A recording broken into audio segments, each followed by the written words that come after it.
This would be a game-changing solution for housing in Africa's future. A shipping container has a higher recycle value than any other type of construction. Every year, Africa's container shipping industry generates around 1 to 2 million tons of hazardous waste, posing significant environmental and health risks. When these shipping containers are no more in use, what happens to them? How do you take something that has run through its lifetime for what it's meant to do and take that and give it an extra life? Meet Olaoluwa, a young Nigerian entrepreneur who is transforming shipping containers into luxurious buildings, homes, offices, and hotels using creative upcycling methods. Because nothing goes to waste, in terms of with the shipping container building. Not only is it promoting sustainability across Africa, but it's also making housing more affordable, quick to set up, and even movable. Once you build a brick house with 10 million naira, at the end of its life cycle, it goes to probably zero. Once the shipping container will go from that, can be resold, can be moved, can be reused to anywhere. In this video, he will be sharing an inspiring story revealing the secret and methods behind transforming waste into luxurious homes for individuals and companies like you. We've built some restaurants that cost 40 million, 50 million. Okay. We built 100 million. And it's shipping containers. It all depends on your taste. We're not even there yet. We're about to go. Let's just start. Don't forget to like and subscribe to this channel and watch the video for a free ebook download on how to start your own innovative sustainable business. Let's thus get into the show. Okay, good morning or good afternoon. Yes. Oh, okay, please, can you tell us about you and what you do? Yes, my name is Olaoluwa Mishile and I am a contractor. I call myself a self-taught contractor because I'm a student. Okay. What inspired you to start building out with shipping containers? How will I put this now?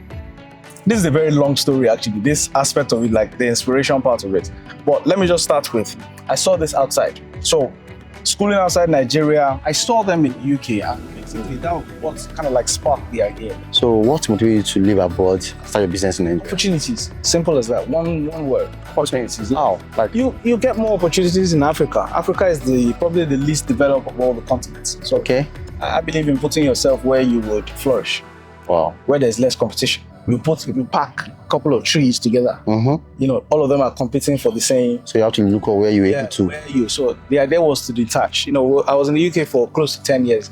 And 10 years. Quite a lot of attachment, yes. Wow. To the space, school, everything, quite a lot of things. And the idea was, like I said, to find a place where you could flourish. I saw them doing this already in the UK. So doing this in the UK, so bring something new. Be the first person to do something. Then how did you start? I started online. Online? In my bedroom, as I call it. How did you do that? Well, basically, how will I look at it? I said, I used to work in a bank. So I used to, yes, I started off, working in a bank. Basically started my entire hustle as a photographer. Yes, I did a lot of photo creating. I like creating. That's perfect. Then, of course, you have to get serious. Go into the bank, got some experience. After that, and I was confident enough, say, you know what, let me start something for myself. I saw what the power of social media would do early on. I said, look, there are no construction companies fully set up online yet. That would be a good idea. Now, how do you set up a construction company online where you can literally build, people can order these units like they're ordering Jumia. You can be in Abuja, you can be in Port Harcourt, you can order a shop, something built, customized for you. Because nothing goes to waste, in terms of with the shipping container building. With a stone house or brick and mortar house, if there was ever going to be a change or different use for the land, that's construction. Most of that construction turns into this, which is rubble, whilst the shipping container can go with. So in my saying, or what I say is that a shipping container has a higher recycle value than any other type of construction. Do you get what I'm saying? Once you build a brick house with 10 million naira, at the end of its life cycle, it goes to probably zero. Let's say 100,000, 200,000. That's how much your rubble will cost. Once the shipping container will go from that, can be resold, can be moved, can be reused to anywhere. That is one aspect of it. Then if you are not choosing to dismantle and say this shipping container, we're turning it to landfill and destroying it, metal or recycled metal has a higher value than recycled earth. Yes. So if I'm selling metal now, they will do it per weight, per ton. That is a lot of money. The metal itself is going to be money anytime, because that metal can be taken, smelted down, used to make new metal. So its value holds over the brick and mortar.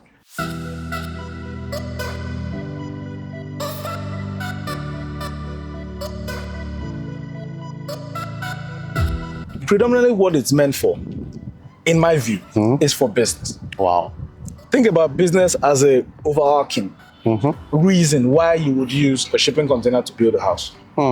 Think about business, I'll go over that again. Think about business as the overarching reason why you would build with a shipping container. If it has nothing to do with business, then you should choose another option. Now, I always want to come back to the most important question people would ask. What's the price of this versus... we surely come back to the price. We surely come to that. We come to the price, but we come to the... I would surprise you when it comes to that aspect. But then, the idea about it is that it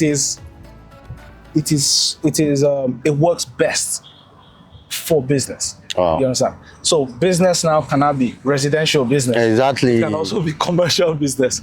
You understand? What would be residential business in your eyes? Residential business would be Airbnbs, shortlets, student accommodations. Do you understand what I'm saying? Those types of things work really well with shipping containers. Resorts, yeah. places, remote areas where people will go to. Right. Yeah, Resorts. remote areas, all those kind of things. Yes, can you imagine like Ilashe and all those having this kind of stuff where you can build them here, put them on a barge, take them there, assemble them.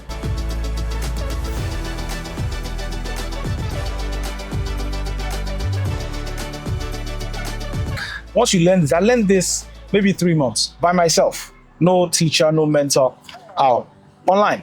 All on YouTube. YouTube? Yes, all on YouTube. Yes. On YouTube? All on YouTube, yes. All on YouTube. You see? So I've been saving life. All on YouTube, yes. All on YouTube. So it's YouTube has been absolutely amazing in terms of learning how to put it. And like I said, it's just looking at what others did, and a lot of people have been amazing. They put out the processes out there. So we just take those processes and see how can we work those processes to our particular area and our particular climate, in terms of construction. So I want to ask this thing: how sustainable is using shipping containers to build house, solving problems in Africa, house problem in Africa? Looking at how sustainable it is, in a sense, sustainability can be looked at in a whole number of ways.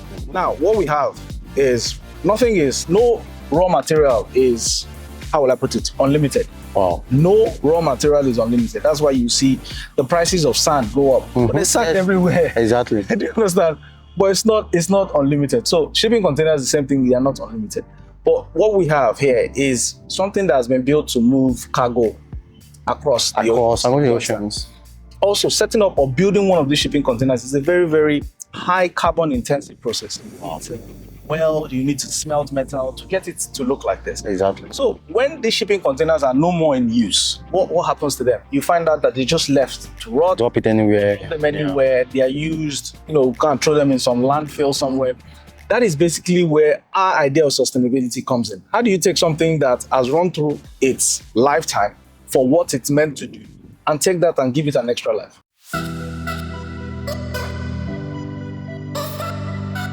I'm very sure that some people that are watching this, they'll be like, what of doing each season? Like, containers meant to actually attack it. Of course, yes. So what of doing each season? Hope this thing will not be like super hot. So yeah, we get that question a lot. There's a lot of ways to stop heat from getting into your shipping container. Oh, wow. First thing is what you see over there is a roof.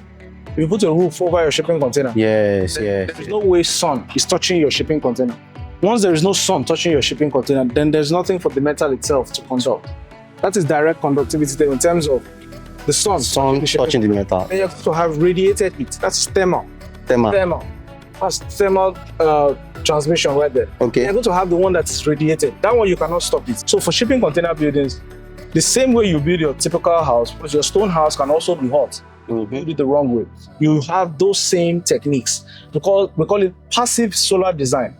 Passive solar design basically means that by the time I'm finished building this container, if I have no AC inside, you can still sit inside. If I want to build something like this, okay, I want to build something. How much do you think I need? Because when people see containers, they'll be like, oh, this is cheap, this is cheap. How do you think I need to do something like that? Well, okay, let's break this whole myth about cheap. That word, cheap, does not exist in construction. I don't like it being used. It irritates me. Not let me like that. You're doing one kind. When you just say that, my body just cringes. Yeah.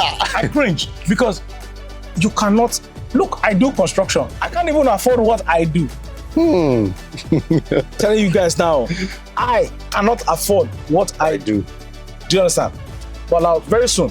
But construction is a very, very high capital endeavor. Okay. Which there's no way about it. Now, what are you looking to achieve at what time and with what budget? That's always going to be what you're going to look at in whatever field or whatever type of material you're using to build once you're doing construction. But it's always going to be a very high capital intensive project or process. You understand what I'm saying? So we should not have this mindset of cheap. That does not exist in construction. So with that to the side, looking at a construction building or a container building versus a brick and mortar building, remember I told you that everything you do around shipping containers should be around business. You understand? Business, exactly. So if there should be a return investment. Exactly. So what shipping container buildings do is take a typically long process and shorten that process. Again, what shipping containers does or shipping container buildings do is typically take what will be a long process and shorten it down without you losing any aesthetic, structural, any type of what they call it compared to conventional. Short. The container is a short process. That short process, it will mean that you have a lump sum. Exactly. And boom. Now you're done. Whilst brick and mortar construction is a longer process. The difference between both is that the materials required to build a shipping container building is more expensive than the material required to build a stone and brick and mortar building. Okay. That's the difference. The material, that's all the stuff you put in here, is more expensive than the material. But the labor to build this is much cheaper than the labor of the other one. Because you'll be and this one take lesser time than the other one. So with that, you can now juxtapose what you want and what you understand. Because after that, you still have to now think about all the fittings you put in there, which are similar for both buildings. Your lights, your sockets, your tiles. Do you understand what I'm saying? All of those are going to be similar for whatever building you be. Now, you could start off with a cheaper building made out of stone and end up with a more expensive stone building because of what you put into it. Your chandeliers, lovely, everything, just decorate, everything looking nice. Yes. So the fittings, your taste is always going to determine what the budget will be. But if you look at it on the level, I just want to build a house with nothing in it, just a standard space, and I'm building it with shipping containers, like for like. So I'm building a space. This is a 6-meter long container. We cut this off a 40-foot container. This is actually a 40-foot container. And we split it in half. You can see we've done some conjoinment with the container. That basically, the materials to build this will be more expensive than building a similar building out of stone. Okay. Like with this kind like this. Materials, yes, will be more expensive. What's the lowest amount or lowest price that you have used to build a shipping container? Like this is a shipping container. Like someone say, okay, build it from the lowest. As of today, or as of back in the day, everybody probably wants to know as of today. So when we started, I could build this into a shop for you, into a house for you, into whatever you want for you for 1.8 million. 1.8 million. Yes, that is as of yesterday. As of when we started. When you started, okay. As of today, this will cost you about, to build this up into a shop or store, it will cost you about 8 million. 8 million? Yeah. Wow. Probably about 8 million. So that's fully kitted out, ready to use, turnkey. All you have to do is just bring in your chair, your table, whatever it is you want to do inside. It's ready for you. Yes. Yes. Okay. So what are the common misconceptions people have about this container? That's cheap. That's cheap. That's the only other question. Look, I've been waiting for someone to ask me that question. Like, bro, that it is cheap. That's the biggest misconception. Number one, that's the biggest one. Number two is the heat. Okay. You understand? Because if I take you to any of my structures, you're not going to be able to know I built the shipping container unless I tell you. Unless I go and show you, come, see container on the ground there. You don't go believe. You look exactly like. Exactly. So it looks like a normal house because we clad our units. We take care of the shipping container to ensure that we can get what we want. At the end of the day, do you understand? I want a building. What it's made of doesn't really matter. I just want a space where I can use all year round to do your business, that I want to believe. Do you understand? And sometimes or many times building that building from ground up is required. Many times renting it is what required. Renting land, 50 million. Exactly.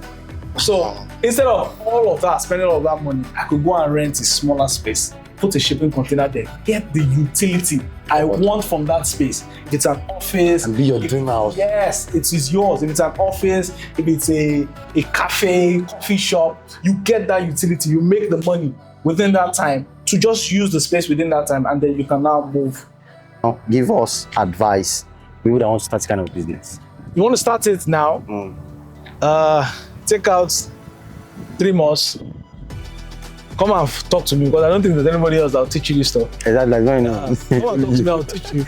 Sure. I'll teach you. But look, still, my advice basically is for whatever it is that you're doing. I've always seen that people jump from one thing to the other. Do you understand? You can't, in this life, you can't do that. You understand? I've tried doing 2 jobs. I've tried doing 3 jobs. One of them, 1 or 2 will suffer. Very few people can juggle that. So in the right sense of things is that if you want to do this, it has to be really what you want to do, number 1. Number 2, the easiest way to start off is to start off online.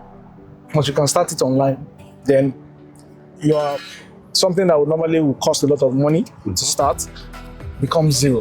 You understand? So forget about setting a price, forget about any other thing. Just jump to getting a customer, and that was mean that you must gain some knowledge about what it is that you're going to do. So some type of mentoring will be good for you also, where you can use that to gain some knowledge and then be able to market out your brand or your new brand. That's basically the idea. So you start online. That's basically it. And online will mean that you're creating quite a lot of content. So this is where we come in, where we can help you with that, with that process of getting your page, looking like yes. Then once you land your own gig, I say this because I've done it before. I have quite a few students. We train people all across, the world. We train also other workmen and contractors, because people that they may get a gig where a shipping company, they've never built a shipping container. Yeah, so contractor, you're into real estate or you build and you want to gain the knowledge, you can always come to us. We'll be able to dish out to you. We also have a free ebook. Yes. Oh wow. Anybody looking to jump on it, okay. I can send you a link to that. Okay. You can share it with them, share it with your audience, so that It's going to be on the description below. So I'll share you a link to our ebook. You can go and download the free ebook and read up about everything about. I didn't even have that ebook when I was building. With that ebook, you can read everything regarding all the processes of building a shipping container house, what's involved, the anatomy of a shipping container, the good, the bad, the ugly. You know it yourself. It's all written within that book. Like I said, if you read that book, I believe that a bit of confidence and hire a few people, you should be able to start. You should be able to start your business. Yes. Thank you so much for what you're doing. Yes. This is a big deal. Thank you, Mr. Ola. Thanks so much. I appreciate it. Nice to see you. Don't forget to like and subscribe to this channel for more videos like this.